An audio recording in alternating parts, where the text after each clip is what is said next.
Is your job killing you, or at the least stealing years off your life, or stealing the quality out of the years in your life? This is not a talked about topic, but we're going there. And I want you to sit with me and just honestly consider some of the topics that we are broaching today. Whether you're in construction, you work for the railroad, you drive truck, or maybe you're a mechanic. Maybe you work a office or tech job where you are staring at a screen, sitting in a chair for 8+ hours a day. Maybe your job involves you being on call or working funky hours. Maybe you're on your feet in emergency situations, or you're a fireman or a police officer. All of these jobs have implications to our health, for right or for wrong. I'm not saying that these jobs are bad. I'm not saying that the people that do these jobs shouldn't, but I want us to consider, are these jobs taking something from us that we haven't realized yet?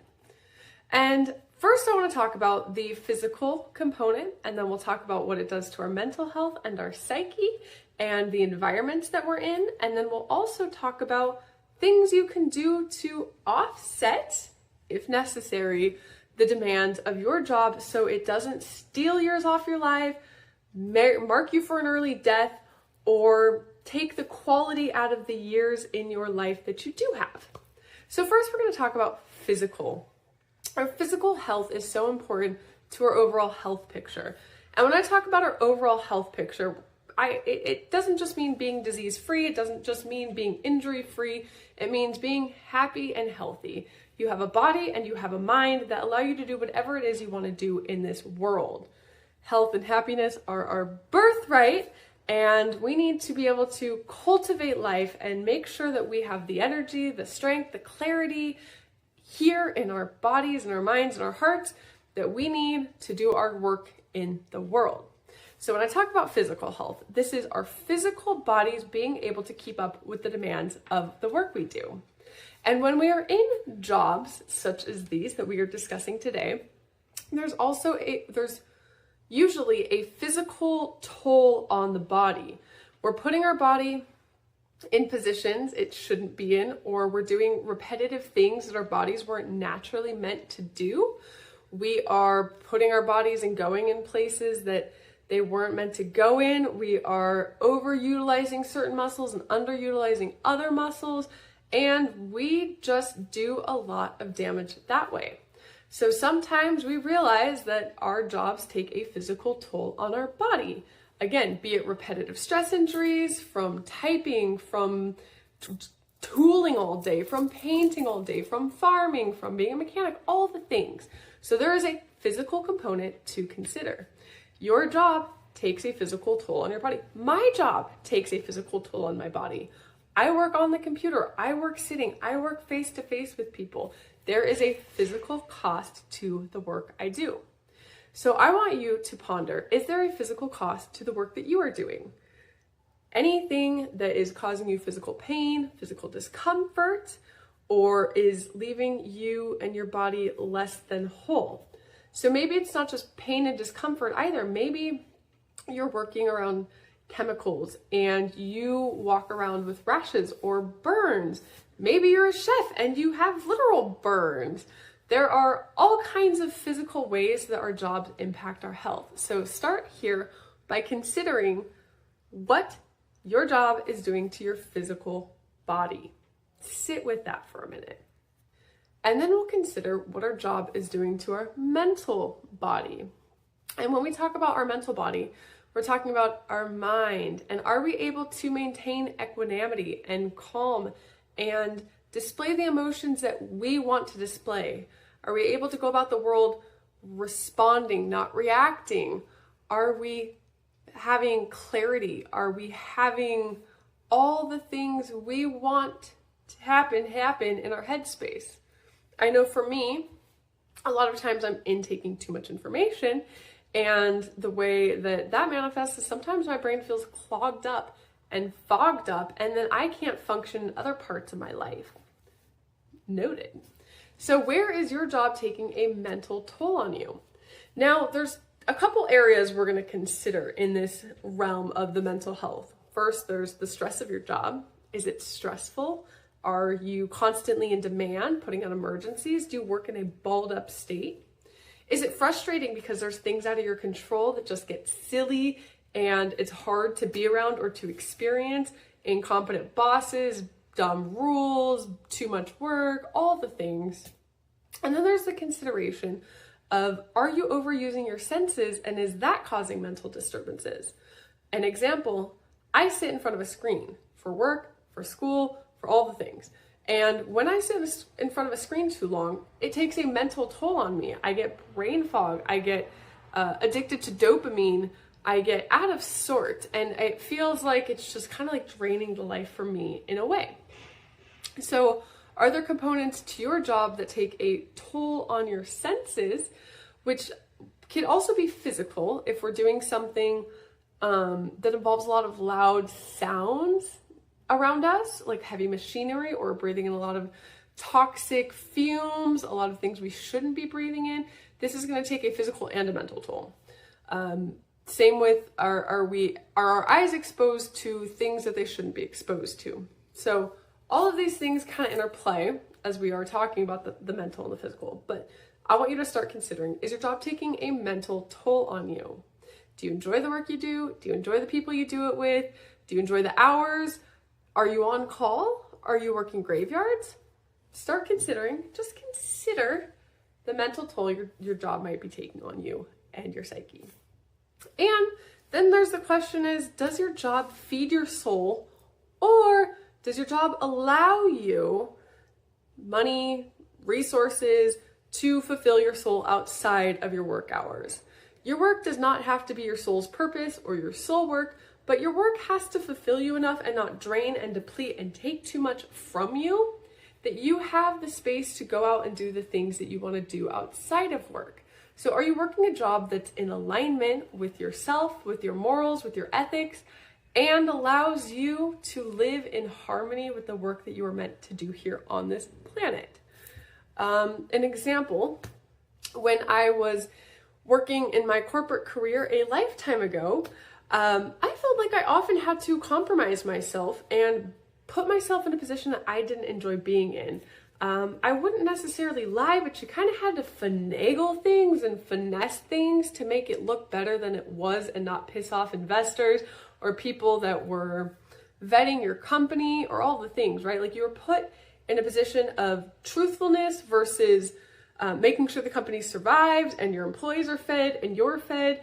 And sometimes that takes a toll and puts you in a position that doesn't actually feel good.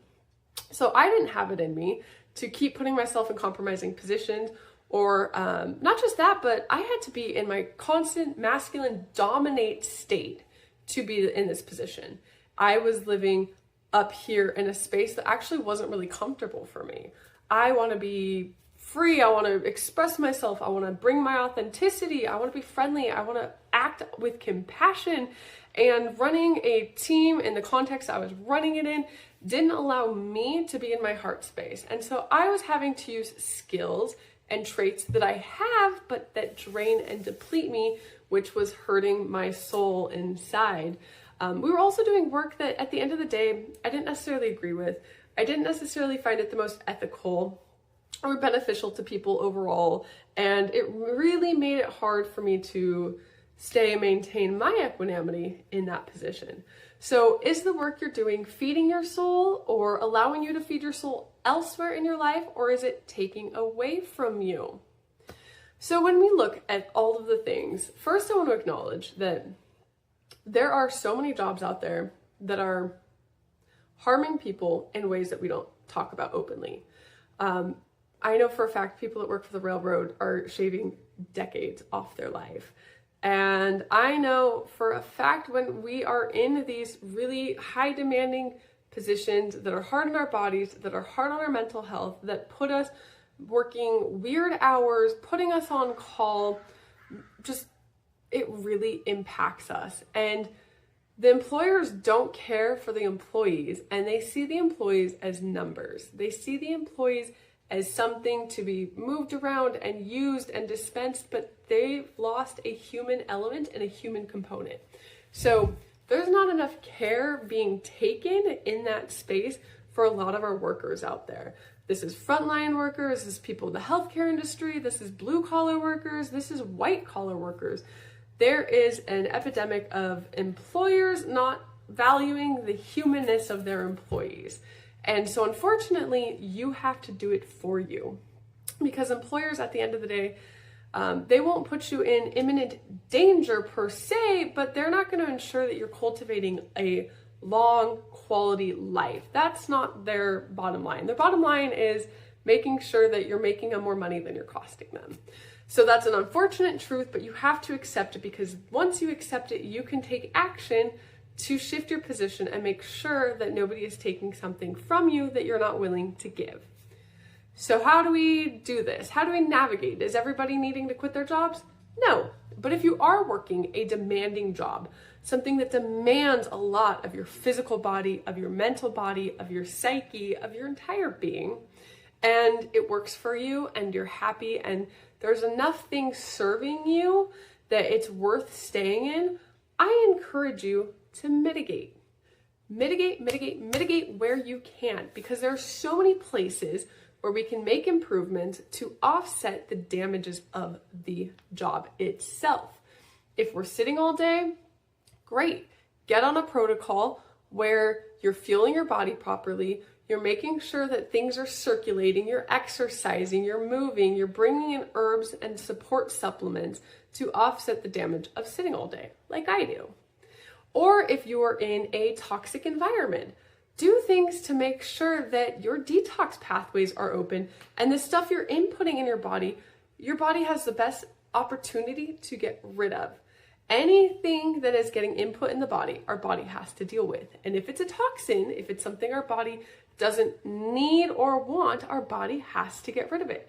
So making sure our body isn't overburdened with the amount of things we're asking it to get rid of is huge. We can bring in things like adaptogens to help the body be more strong and have more endurance and create more resilience. We can do things to support the psyche, to make sure that we have the mental capacity that we need to navigate these jobs. We can do things to support natural circadian rhythms and make sure that we're sleeping when we need to. We can do so many things to support and mitigate and offset the damages of a job that is taking too much from you. And when we address it like that, when we're choosing to work these jobs, when we can address the things and come from a place of empowerment and say, this is what I'm choosing, but I'm mitigating, but I'm going to continue to support my body, then we're empowered. If we're in a job and we don't realize what it's doing and taking from us, we feel victim to it, or we're not doing things to offset the damages, then we're going to stay in victim mode and we're going to be in an even worse position than if we were doing the other things. So not everybody needs to go and quit their jobs, but we need to sit and consider and ponder what our jobs are taking from us and what we can do to offset it. At the end of the day, we all have to eat, we all have to work, we all have to feed our families, but we don't have to sacrifice our health and happiness to do it. And if we are sacrificing our health and happiness to do it, I want to ask you one serious question. What's the point? If you're not healthy, if you're not happy, what is the point? I'd love your opinion below, and I'd love to know if you pondered this for your own job and situation. Drop it in the comments. Let's have a discussion. I'm Lila. This is the Living Wellness Lounge. I help people one-on-one reclaim their health and do the things to make sure they're living a healthy and happy life. From chronic to acute health conditions, I'm your gal. So if you have any questions or you're interested in the work I do, my website's below. I offer free consults, and I invite you to subscribe to this channel and let me know if there's any specific topics that could benefit you. I would love to share.